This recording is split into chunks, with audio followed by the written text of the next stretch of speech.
Opo. Pero dito tayo sa ibang issue naman po, Sige po. attorney, no. Unahin ko lang muna, bilang taga Davao rin, may pangyayari nga doon sa Tacloban, no.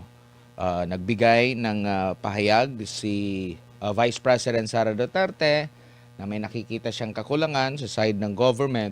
Sumagot na naman ang government, ang may kasalanan ang mga Duterte. Ano po ang masasabi niyo po rito, attorney? Imbis na harapin, gumawa ng hakbang. Actually, nagkalat din ito sa social media na dahil naging violente daw yung mga kabataan ngayon dahil sa panahon ni former President Rodrigo Duterte. Actually, yun nga ang always ko kina-complain because she is not acting talaga as a spokesperson, no? Ang kanyang ginagawa is that every time there is a statement on the part of VP Sara and the Dutertes, she feels that it is an attack against her boss na si President Bongbong Marcos, no? And automatic po kanya na default po na kanyang sagot would be to defend it, no? Yan sabi kaagad kayo, bakit in 2019 merong nangyari na ganung barilan, bakit walang nagawa? Hindi naman po yun ang ibig sabihin. The failure of the government not only refers to this instance government but all government, because we have to understand na ito pong batas natin on juvenile, no? Juvenile law natin is very, very masalimot because it is always a case-to-case basis. This is not a fixed law. Hindi katulad po, no, kung pagsabihin natin sa National Internal Revenue Code natin, pag sinabi natin, magkano ang capital gain tax? 6%. O, yun lang, fixed na yan. But this one, it involves so much dynamics, no? One situation that may happen in Tacloban may be different in Davao, and it would probably differ on the facilities, yung bahay pag-asa nila, and how the social worker works there. Kasi iba man ang nag-work sa kabila and everything. So, ibig sabihin po, it always teaches us na dapat po strengthen po natin yung batas ng juvenile law natin. And by doing that, we have to seek those happenings na nangyari not only during this administration, including all past. Because sino ba ang government na may gusto nito? Hindi man ito matter that we would want. And we have to understand that nagkakaroon po tayo ng tinatawag na generation gaps, Admar. Like for me, I am a baby boomer. Then after that, nagkaroon po tayo ng tinatawag na mga millennials. Then nagkaroon tayo ng Gen Z. And I think Gen Z ito sila. And then we have this now, the Gen Alpha. No? So what I'm trying to say is that, no, you know, these children, when they were born, they do not know about the past 1972 martial law. They don't know about the war. They were not there. And when they woke up, meron na silang ganito, gadgets, and dependent on this gadget. So, meron po tayong tinatawag na generation gap. This must be filled in. So, in each particular government na dagdadaan po dyan, may kanya-kanya po yan silang pagsubok. Kaya, natawa na naman ako. That's why I do not listen to her anymore kay spokesperson Claire Castro because puro ad hominem, in defense kaagad sa boss niya. Default niya yan eh. Hindi default na sagot niya kaagad automatic. But hindi yun ang issue. Ang issue nito, how can the government now? It is not even ang enforcement ng problem. It's even the law that I see some loopholes that should be addressed to strengthen it. Hindi po ito isang ang executive department lang ang bantayan. Ang dami po. Ano po yung mga basic units natin? Family, it starts there. Sa barangay, sa ating community, sa school. Yun ang mga bagay na natin i-take care. Pati ang batas itself, no? Because we have to admit that this possibility, mangyayari ito ulit. Hindi man ito yung once lang ito mangyari, no? Because of the problem. So, dapat magtulungan. Pero ang kanyang default answer, sisihin kagad ang mga Duterte. That's why I do not listen to her anymore, Admar. Oo nga po, parang laging handa, no, na ibinaback to you na kumbaga parang sumatotal, Duterte pa rin talaga may kasalanan. Pero napag-uusapan na po itong juvenile justice. Nagre-resurface ulit yung mga dating clips or videos na nag-explain si dating Pangulong Rodrigo Duterte. Kasi kabilang siya sa mga pumuna rito. At may say talaga siya kasi minsan siyang naging pinuno ng isang malaking syudad. Ang makaka-relate nito ng husto at mas kumbaga nasa front line kung ito nga bang batas na ito ay epektibo o hindi, Yes. is mismo ang pagiging mayor sa mahabang panahon. Nakita niya. Actually, Yes. doon ako sa Davao City nung Yes, sir. kasi 2008 hanggang 2013 ako sa Davao. Meron ding mga pasaway ng mga CICL doon. At Yes, sa yes. pagmonitor ko kasi naging field reporter ako, yung ibang mga menor de edad nagdadala ng mga birth certificate kasi alam nila na wala silang magiging kasalanan na po. So, Yes. dahil dito, dapat maging flexible ang atin sigurong legislative at executive na ito ay maamyenda imbis na lagi na lang dedepensahan itong mga ganito. Kasi nga sa pag-usad ng panahon, kagaya sa teknolohiya, dati wala tayong mga gadgets, TV lang, pwede nating malimit yung pinapanood ng isang bata eh. Kasi television lang yung babantayan mo, pwede na niyang pwede siyang hindi alam niyo na yung mga napapanood no na ngayon kahit nabantayan mo yung TV niyo, ang dami, magbabantay ka sa internet cafe, cellphone, tablet, desktop, marami ka nang babantayan po Yes. attorney. Ano masasabi niyo po dito sa mga ganito? That's true, no? In fact, meron akong mga anak ngayon, Gen Alpha yan sila eh. And really, when they were born, nandiyan na yung gadget eh. And we cannot stop that. So, ang aking suggestion po sana is that everything should start from the parents kasi, no? How you talk to your children and explain and give them history about the generations, no? Because kailangan i-bring mo sila doon sa yung gap na yun, ma-fill in yun para yung story of what happened, no? Bakit, paano kami pinalaki ng parents, ano yung nangyari noong unang panahon, so that they would understand clearly, no? Because ito pong mga readings na pinag-aaralan ko nabasa ko po sa mga psychology nito, mga bata na ito, is that sometimes they do not understand, katulad nung sa baby boomers, is that we suck it up, no? Kung sakaling merong problema, pagkasahin mo yan, ayusin mo yan, and, di ba, sabi mo, walang TV. And then pag lumabas kayo, basta gabi uwi ka na before para magkain sabay. Ganun. Iba po yung rules noon, iba po yung rules ngayon. And they have to understand that, so that the moment they understand that, they tend also to adapt and somehow cooperate with the kind of discipline that the parents are going to introduce to them. At the same time, the parents would also understand them because they are born that way. It's a two-way process, no? So that in order that na maging maganda. At the same time, it's the law itself, yung created natin, itong juvenile law natin, yung Juvenile Justice and Welfare Act 2006 pa ito, although amended na ito ng Republic Act 10630. However, I think we need to revisit this one, no? Ang issue dito po, Admar, is actually yung age of criminal responsibility. Yan ang pinag-aawayan ngayon, no? And sabi nila, hindi, kasi alam na nila na may kasalanan yan sila. Kunyari, 13 years old. Bakit sila exempt from criminal liability, no? And then, they would say na since exempt from criminal liability, alam man yung ginagawa niya.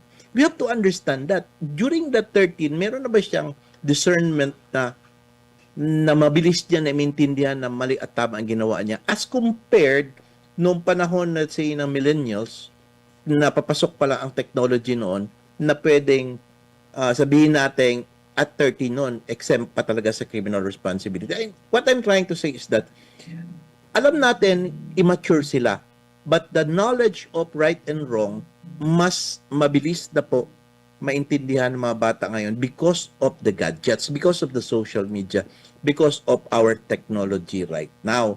So, yun po ang dapat i-assess. No? Hindi po pag-awayan ang issue na even if, let's say, ito mga bata na ito, they committed a crime. In fact, I saw in the text messages nila between the two, and parang, baka maano tayo. Because, hindi tayo makulong nito because we are minors, no? Mayroong ganong statement. So, how did they get that? They got that from the social media. And they got that through internet. They got that through ChatGPT. And siyempre, magsasagot sa kanila. So, akala nila, ang ugali ng mga bata na yan, ganyan ngayon, mga Gen Z, is that bugso ng damdamin, i-push nila. Tapos, ang ending, yun ang remorse, ang kanyang pagsisisi sa ending, nagawa na. So, what I'm trying to say is that we have to prevent that. And by saying that they should know that these children, that they have discerned in doing that, na meron pong kaakibat na punishment. Not necessary penalty na makukulong, no? The punishment in the sense that for every action, there is always a consequent reaction on what you did. Hindi po pwedeng tablayan. Kasi ang pangit, ay hindi ang pangit, no? Ang problem with this law is that this law protects and favors the CICL, right? But it does not somehow give importance to the victims. Walang batas for the victims eh. Paano mo ipa-understand sa magulang ng mga bata na nawala dahil nung pangyayari na ganoon ang pangyayari, di ba? Na para sabihin mo lang, sige, may restitution man, ganito lang ba? No. Kailangan din, meron ding somehow itimbangin ba? Because that law actually just favors the CICL. So, kailangan po maintindihan din ng parents, bakit merong ganyang klase?